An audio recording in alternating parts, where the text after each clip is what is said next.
Good afternoon, councillors. It's 12:04, so I thought we'd better kick off. Just a quick workshop about the district plan review and where we're heading. I've been asked to remind everybody that this is live streamed and will be recorded. I don't know why I've been asked to remind you of that, but I've done that now.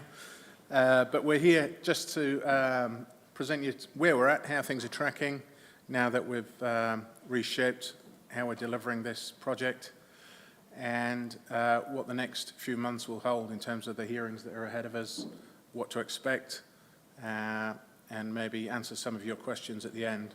So I believe Aaron's got about 10 slides to get through, and then hopefully we'll be able to have a reasonable question and answer session at the end. But I'll hand over to Aaron. Thanks.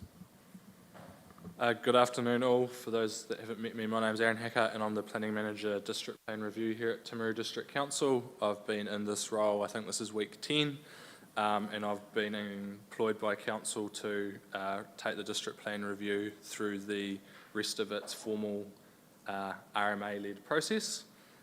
So this is an extremely important document for Council as it effectively sets the rule book moving forward. So as Paul touched upon, the purpose of this brief workshop is to update you as councillors on the progress of the District Plan Review and to present the hearing schedule. Important to note that the hearings commence tomorrow morning at 9 AM with hearing A. Then to look at some of the other key milestones associated with each hearing, to discuss the opportunities that exist for staff to work with the submitters prior to the hearings to get the best possible outcomes, to discuss the implications of any legislative changes that may come from central government, to discuss the mechanisms and implications of any variation to what is currently the proposed Timaru District Plan, to discuss the mechanism to provide future updates to you all as council, and to answer any questions that you may have moving forward. So just a brief update of the District Plan Review to date. So we're currently at phase 4, which is the formal RMA process led by Schedule 1 of the RMA, which outlines how Council goes about notifying and then taking a District Plan Review through to decisions. Phase 1 actually commenced in 2014, so nearly 10 years ago, and initially focused on some public engagement, the growth management strategy, a town centre study and heaps of additional work. Phase 2 was the discussion document phase. Stage 3 was the release of a draft district plan for feedback in late 2020, and then phase 4 officially commenced on the 22nd of September 2022 with the notification of the district plan for the public consultation, which goes through a process as set out by the RMA, including submissions and further submissions. Just noting that from the date of that notification, Council has 2 years to issue a decision on the plan.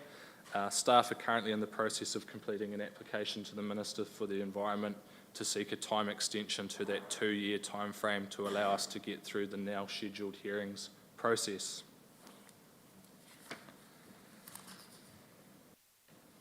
So as already mentioned, hearing A commences tomorrow, which is the public-facing hearing of the submissions.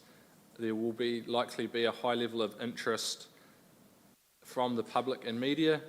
There hasn't been much interest that I'm aware of yet in relation to hearing A, which is hearing the strategic objectives and the introductory chapters to the plan, but that's likely to change as we go through the different hearings and where the topics are viewed by the wider public as being more contentious or maybe having more of an impact on the day-to-day lives.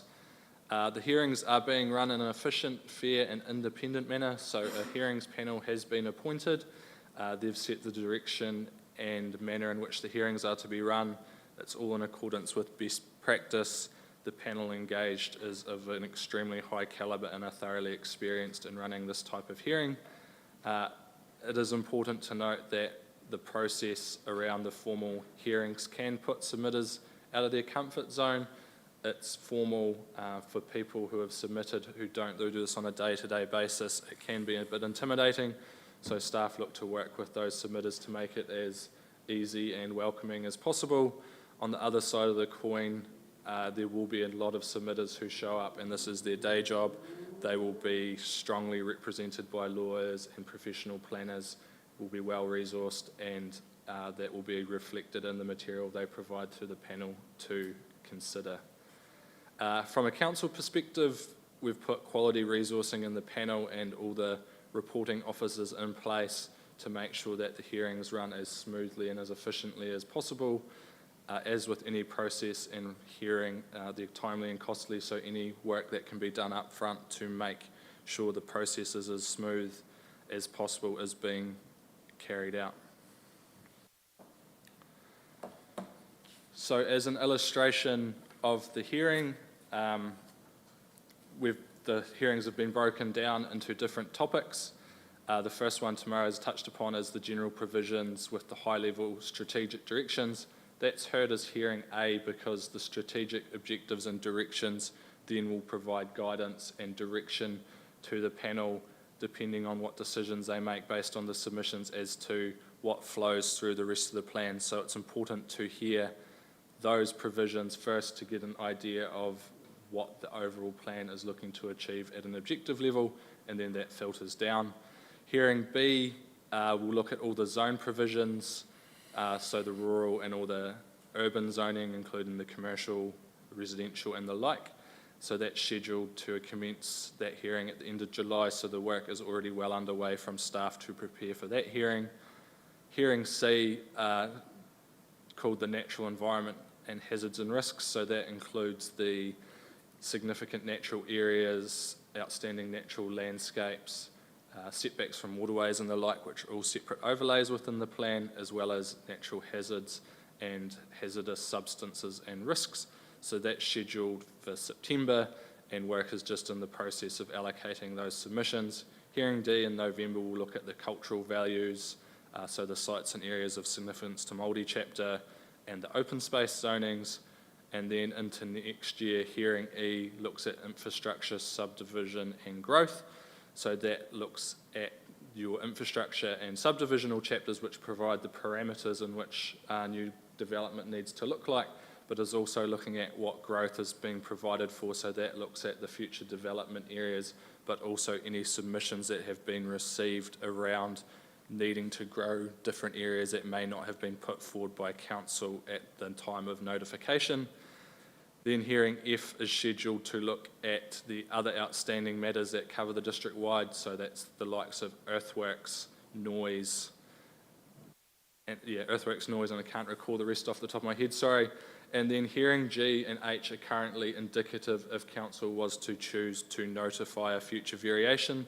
So we've programmed in potential variations, but have yet to commence any work, and any direction on that would come back to council to provide the direction for the variation.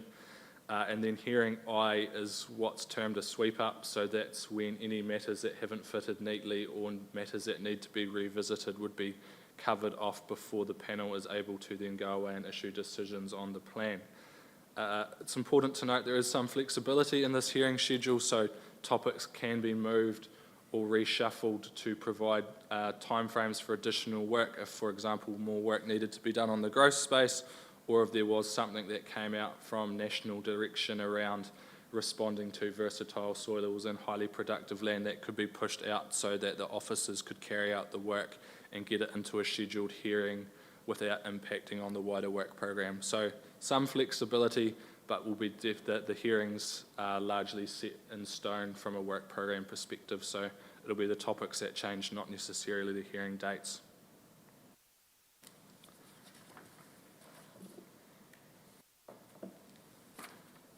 So that as touched upon, the hearings process is very formulaic and has been directed by the panel, who issued minute 6, that addresses the procedural matters. So prior to the hearing, council officers or those engaged by council must produce a Section 42A officers report, which is the recommendations on the submissions received. So council officers or consultant, an officer engaged as a consultant on behalf of council, goes through all the submissions and considers those and makes recommendations as part of their 42A officer report as to whether they should be accepted, rejected, or accepted in part. and then provides that to the panel to assist the panel in making their decisions. As part of that, the 42A officer can issue briefs and seek technical experts such as an ecologist or a landscape architect or an engineer to help support them in making their recommendations around what the submissions, how the submission should be treated.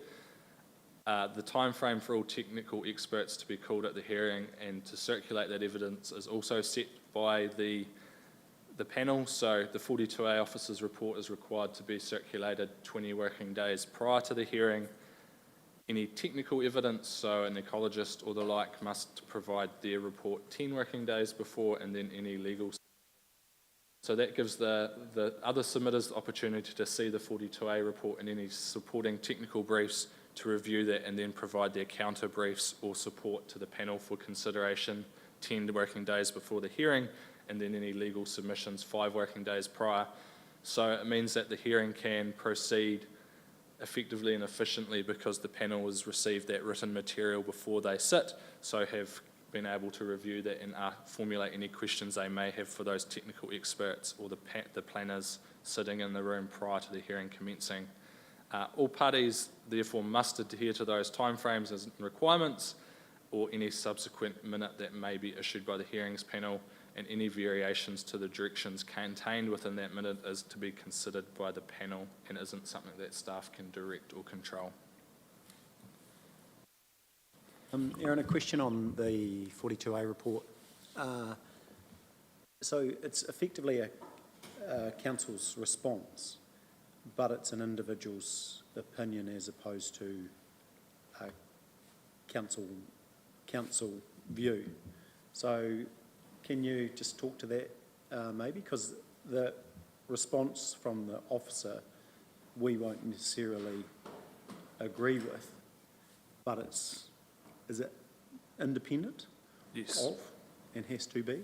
Yes, so the 42A officer is an independent expert, and so when they're reporting to the hearings panel, they're providing their independent technical advice, so they are not there to advocate on behalf of council. They review the submissions and the original documentation and provide their technical advice and the like. It's not, as a council, able to be influenced around what decision or recommendation they make.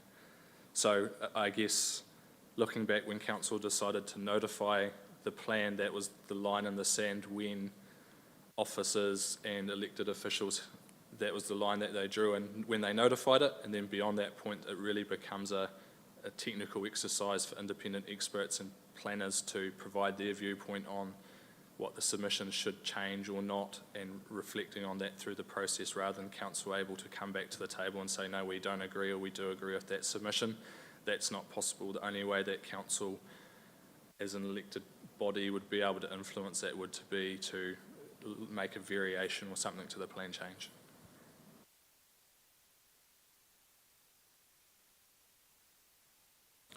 In saying that, that's not to say that officers in-house can't work with the 42A officers to help them understand why council had its initial viewpoint and to work through the elements, but can't direct them to say anything specifically within their report.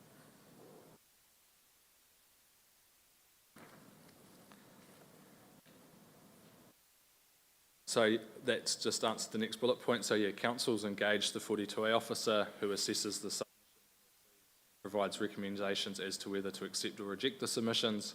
The Section 42A is independent witness who provides their professional opinion, and they're there to assist the panel. Technical advice is also sought, so that's the ecological and landscape if necessary, but then it's up to the 42A officer to assess that technical advice and implement that through the planning jargon within the plan. It's not for the ecologist to provide recommendations around rules or objectives and policies. It's to answer the brief from the 42A officer and provide their technical view as an ecologist or a landscape expert, and then the 42A officer can choose how they use that within their report, and then the submitters get the opportunity to respond to the 42A through their own technical planning evidence or ecological evidence or landscaping evidence and so on. So open, transparent process, but it becomes very technical once you're at the hearing stage.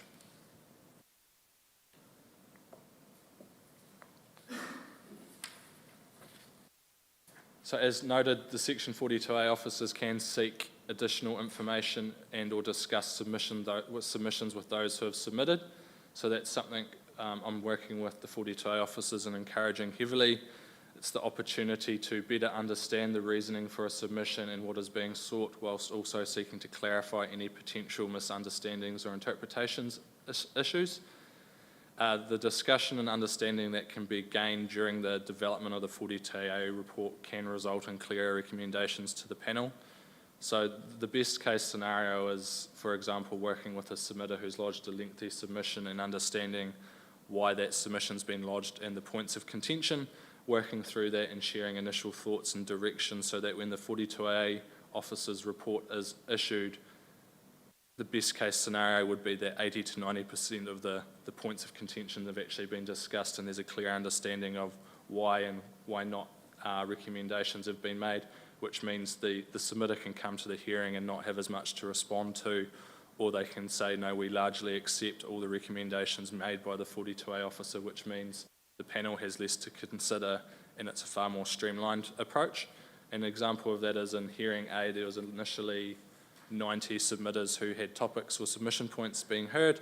Only 15 of them are coming to the actual hearing, which recognises that the majority are largely happy with where the recommendations from the 42A officer has come. And then with the ones that are coming to the hearing, a lot of the information provided suggests they're supporting the 42A officer's report, and the points of contention or disagreement are really confined to a couple of words or a couple of matters rather than the whole substantive plan change. So that's something that at an officer level we're working really hard on, is to make sure we have as many discussions with the submitters to seek to understand and look at means and ways to provide a better 42A report to the panel for consideration to reduce time, reduce risk of litigation and appeals, and to really try and streamline and get the best outcomes for council and the wider community.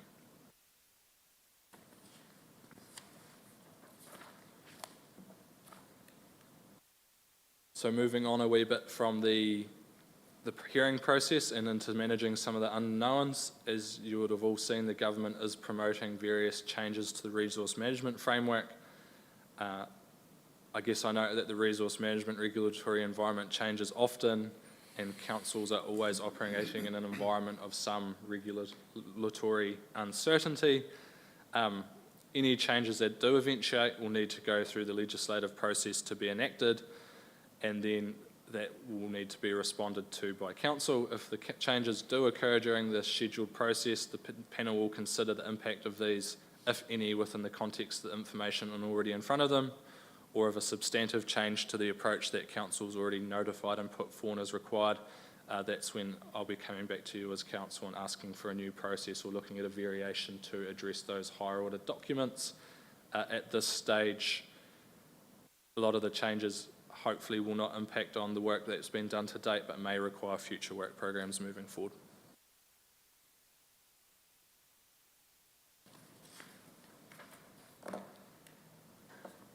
So looking at mechanisms to change the proposed plan, so council can notify variations to the proposed district plan. As I've touched upon, the hearing schedule includes placeholders for 2 hearings to consider variations. One is labelled for legislative changes requiring immediate implementation, and the second was in relation to the rezoning of the FDA 1 and 2 land, which council has already commenced work on the detail around that.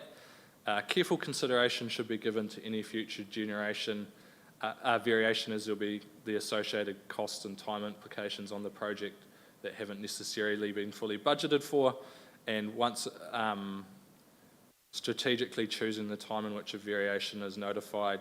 If it was notified before decisions, that would impact on when final decisions can be made, but if it was notified after decisions, then gives a bit more opportunity to continue working through any appeals whilst ring fencing the variation. So my advice would be any variation should be carefully constructed to make sure to evaluate the implications on the existing work program and how it interacts with that, and looking at the time and cost implications of the overall project, recognising that council's in the position where we're already seeking a time extension, and often it's easier to do a variation or a future plan change knowing the decision and the outcome, so you know what you're dealing with rather than crystal ball gazing and trying to understand where a panel may go. And my final note on that slide is that once the plan's through the process, decisions are issued and any appeals resolved, council can then start making plan changes to that district plan review, which is like a variation but far more ring-fenced and can be controlled far easier.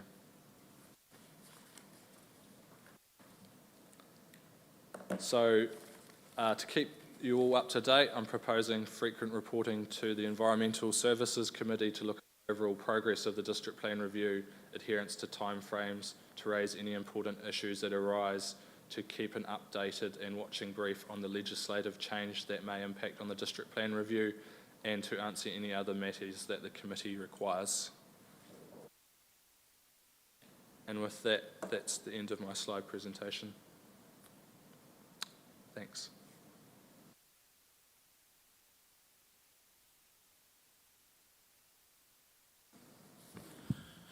Just with legislative changes and the government's galloping along, and this is going to take a while, any legislative changes that just immediately override whatever we're doing, don't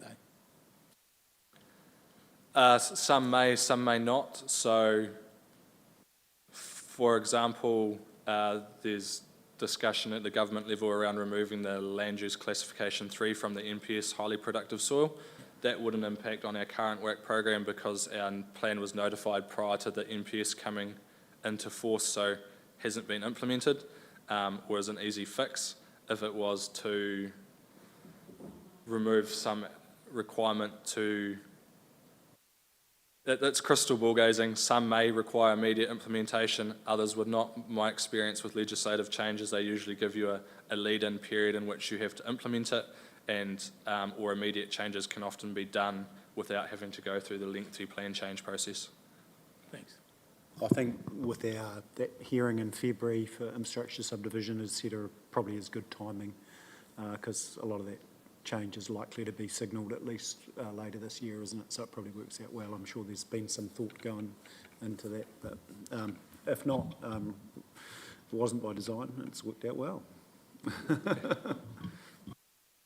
No, the timeframe that the government's released around decisions on the legislative change should be by the end of this year. There's the opportunity to maybe switch that hearing in February to the later one and bring the other one forward to really give council the opportunity to evaluate and assess any of those changes, especially the highly productive land one, which may make growth slightly easier within areas that currently are quite restricted due to that classification being over the land, which is the majority of the urban fringe within our townships and larger centres.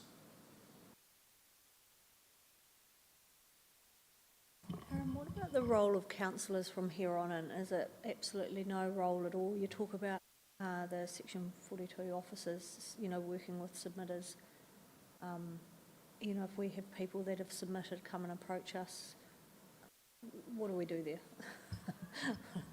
Yes, so I think councillors play a key role in moving forward and helping inform the staff and myself, especially if you do have anyone approach you around wanting a discussion, please help facilitate that discussion.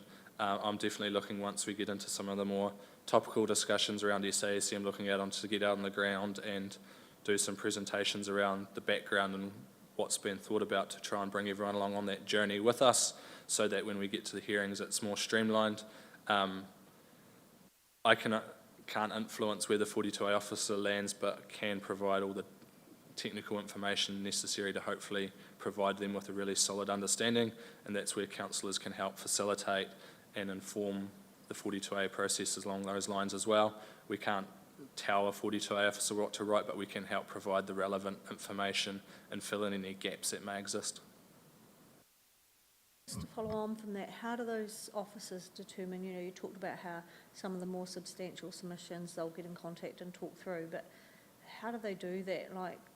Because surely somebody will feel like they've missed out. Yeah, and that's the challenge, kind of with like a funnel approach at the moment. So starting at some of the larger the advocacy groups, or not so much advocacy groups, but the representative groups, and starting at the top and trying to work our way through, where there's groups trying to pull those together, but due to the volume of some of the submissions, some people may be missed, but hopefully pick up the theme of the topics and filter that out as much as possible. can approach everyone and send emails and say, if you want to discuss this, come and see us.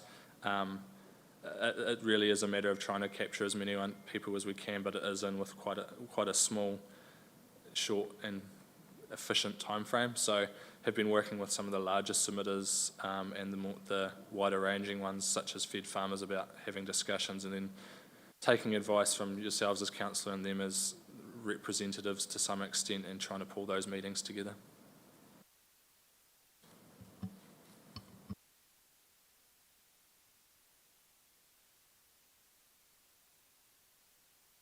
I think we should have more workshops from Aaron, because that's great. Half an hour, bang on. I think that's probably it, unless there's other questions, is there? That's Sorry, just one more. Is the whole thing live streamed and do you record it, or how does that work? Yeah, so it will be live streamed.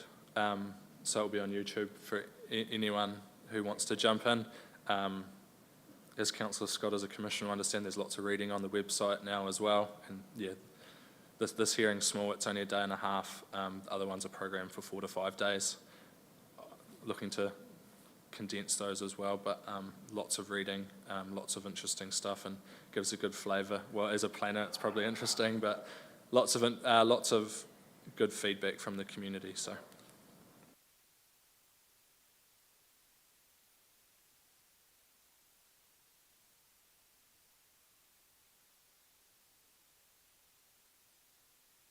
Of the risks from here on in of not getting this done as scheduled?